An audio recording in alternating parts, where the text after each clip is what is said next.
Grazie a tutti. Okay, the balls again. Have you ever wondered how you came to exist?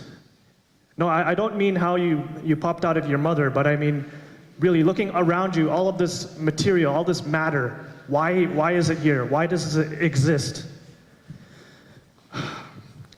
So, we're trying to answer this question with a tiny particle called a neutrino.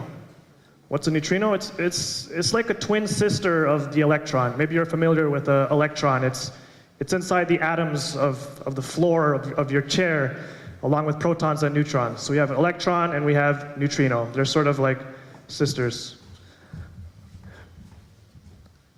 Then, where do these neutrinos come from? One source is the sun. The sun is producing countless neutrinos. Trillions of them are passing through your hand every second, because they just pass through everything, and it's this special property, not like electrons. However, scientists have been able to build detectors, for example, again in the Gran Sasso Mountain, where they can observe these neutrinos. And they count how many are coming from the sun. But something very weird happens. They only see 1/3. So 1 out of 3 of what they expected from the sun. We can calculate how much neutrinos, the same way we can calculate how much light is coming from the sun. This is weird. Imagine you looked at the sun, it's 12 o'clock noon, you looked at the sun, and it's actually only as dim as if it was 6 p.m. sunset. All the light is gone. That's very weird. So what's happening? What's happening here? So actually, there's 3 types of neutrinos. And when they're coming from the sun to the earth, they're actually transforming into each other. And by the time it reaches the earth, it could have been one of these other types, but we could only observe this one original type from the sun. And so we missed these other neutrinos.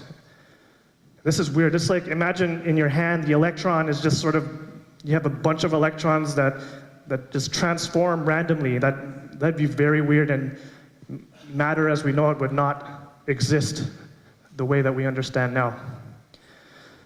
So,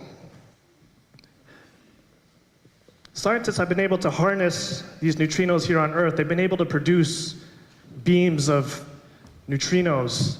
And I should mention, in the previous talk, they mentioned antimatter. We also have antineutrinos. And in the beginning of the universe, actually there was a big bang 13 billion years ago. And I believe the universe is fair, so it produced matter and antimatter in equal amounts. But somehow now we exist as just matter, right? All the antimatter is gone, we just have matter. Why? And we're using these beams.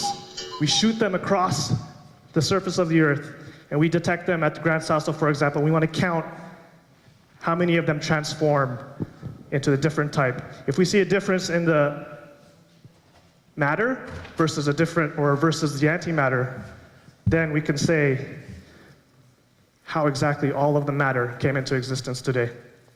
That's it.